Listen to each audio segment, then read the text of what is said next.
Почему солнце заставляет нас чихать? Потому что оно щекочет наши носы.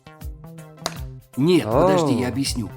Чихание, вызванное солнечным светом или ярким светом, называется фотическим чиханием. Согласно главной теории, это происходит из-за толстого нервного пучка, называемого тройничным нервом. Тройничный нерв обнаруживает или чувствует раздражители в нашем носу. Таким образом, он вызывает чихание, чтобы вытолкнуть их наружу.